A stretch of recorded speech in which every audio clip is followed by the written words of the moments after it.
তো দেখো এখানে একটু আদা কুচি আর 3টে কাঁচা লঙ্কা এরকম করে নিয়ে আসবে একটু জল দিয়ে। তো দেখো মিহি একটা পেস্ট এই যে মটরশুঁটি তৈরি হয়ে গেছে। ময়দা আর আটা পাইল নিয়েছি, কেননা আটা ময়দা পাইল নিলে একটু মানে নরম হয়। পর লবণ দিলাম,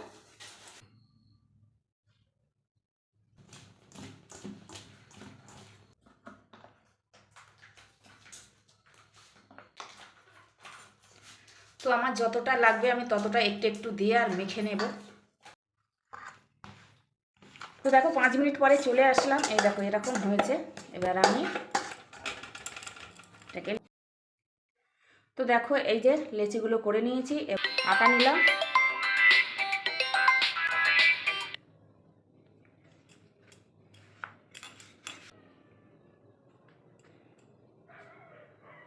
এবার এই যে তেল দিয়েছি সাদা, দেখো একে একে ভাজা হয়ে গেছে। আমি একটা তুলে নিলাম, দেখো কত দারুণ হয়েছে। তো দেখো বেগুন। নমস্কার বন্ধুরা, সবিতা ব্লগে সবাইকে স্বাগত। তার সঙ্গে বড়দের প্রণাম, ছোটদের বুক ভরা ভালোবাসা। নতুন একটা রেসিপি নিয়ে চলে আসলাম। মটরশুঁটি দেখো ছাড়িয়ে নিয়েছি এতটা মটরশুঁটি। এটা এই যে মিক্সারে এটা গ্রেট করে নিয়ে আসা হবে। আর মটরশুঁটি কি বানাচ্ছি আমার সাথে থাকো, সঙ্গে থাকো, ভালো লাগবে। ভালো লাগলে লাইক কমেন্ট শেয়ার সাবস্ক্রাইব করে দিও, পাশে থাকা বেল আইকনটা প্রেস করে দিও। আমি যা যা রান্না ছাড়বো সব নোটিফিকেশান তোমাদের কাছে চলে যাবে। তো চলো গ্রেট করে আনা হোক এটা। তো দেখো এখানে একটু আদা কুচি আর 3টে কাঁচা লঙ্কা এরকম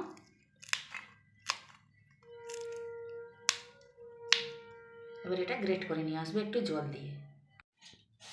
তো দেখো মিহি একটা পেস্ট এই যে মটরশুঁটি তৈরি হয়ে গেছে। একটা মিহি একটা পেস্ট তৈরি করে নিয়ে আসা হয়েছে। আর এদিকে ময়দা আর আটা পাইল নিয়েছি, কেননা আটা ময়দা পাইল নিলে একটু মানে নরম হয় পরোটা।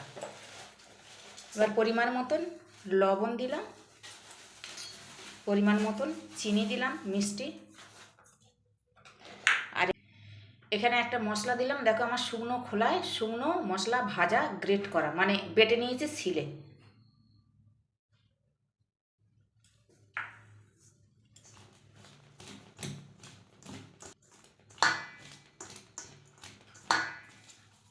তো ভালো করে মাখিয়ে নিলাম।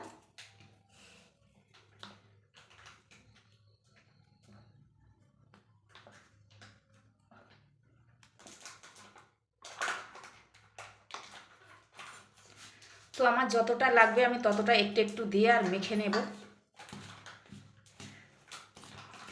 মটরশুঁটির পেস্ট দিলাম, অল্প অল্প দেবো আর মাখবো। আর যদি মানে কম পড়ে তাহলে এই মটরশুঁটির গ্রেটটা যদি কম পড়ে তাহলে আমি জল গরম করেছি, জল গরম দেব।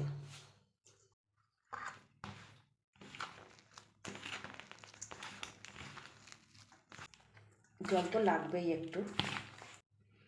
তো দেখো মিক্সির বাটিটায় একটু জল গরম ঢেলে নিয়েছি, আর একটু এতে আছে তো ওই জন্য। তো দেখো এরম করে মেখে নিয়েছি। তোমরা অল্প অল্প জল দেবে আর মাখবে, নাহলে কিন্তু লুজ হয়ে যাবে, মানে পাতলা হয়ে যাবে। তো এবার আমি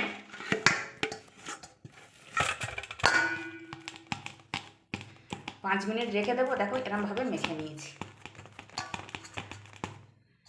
5 মিনিট রেখে দেবো, তারপরে আসছি।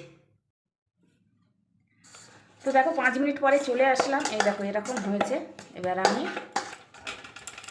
এটাকে লেচি করে নেব।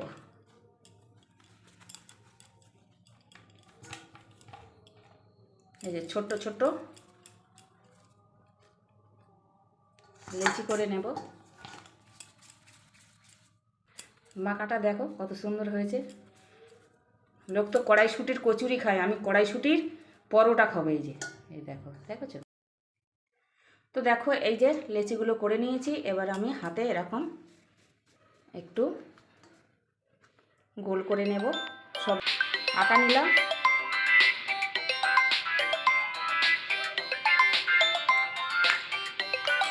এবার বেলে নেব।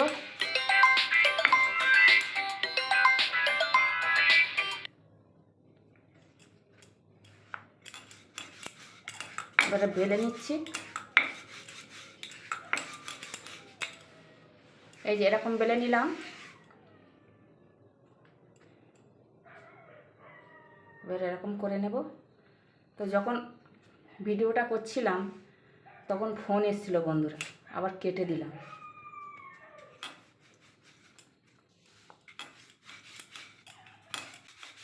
যেহেতু কড়াইশুঁটির পরোটা, ওই জন্য বেশি বড় করা যাবে না, একটু ছোট ছোট করতে হবে। দেখো এইরকমভাবেই বেলতে হবে। এই দেখো সুন্দর হয়েছে। তো সবগুলো আমি বেলে নিই। তো দেখো আমি একটা প্যান বসিয়ে দিয়েছি, আর এই যে তেল দিয়েছি। সাদা তেলেই তো করতে হয় পরোটা। তো তেলটাও গরম হয়ে গেছে। এবার আমি দেখো একে একে ভেজে নেব।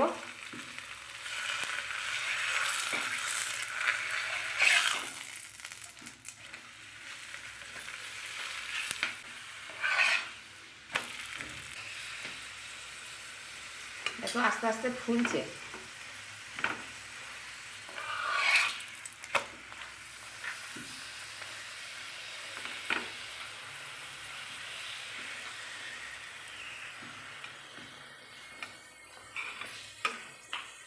দেখো পুরোটা ফুলে গেল।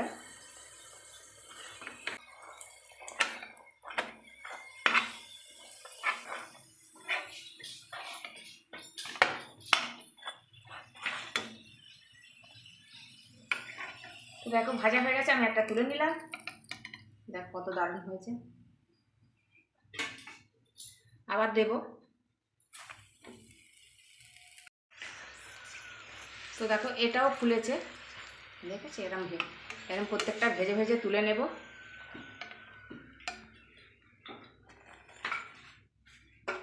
তো চলো সবগুলো ভেজে নিই। তো দেখো এইটাই লাস্ট, আমি আকারে দুটো দুটো ভাজছি। দেখো দেখো সবগুলো আমি ভেজে নিয়েছি। কড়াইশুঁটির পরোটা, এই দেখো। তো কড়াইশুঁটির পরোটা কী দিয়ে খায়? নয় আলুর তরকারি, নয় বেগুন ভাজা। তো বেগুন ভাজাটা দেখাবো না, বেগুন ভাজবো এবারে। বেগুন ভাজা দিয়েই পরোটাটা খাবো। তো ওই প্যানে আমি সাদা তেল দিয়েছি, আর তেলও গরম হয়ে গেছে। এবারে দেখো, তোমাদেরকে বলেছিলাম যে বেগুন ভাজাটা দেখাবো না, তা বলি দেখাই। এই দেখো নুন, হলুদ আর একটা মাগড়া বেগুন, এই দেখো এত মোটা মোটা করে কাটা ভেজে নেব।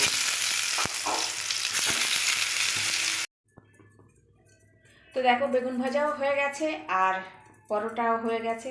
তো বেগুন ভাজাটা এরমভাবে দিয়েছি, এরম করে তোমরা খেয়ে দেখো। আজকের মতন আসছি। সবাই ভালো থেকো, সুস্থ থেকো। জয় রাধে রাধে, জয় কৃষ্ণ কালী কালী।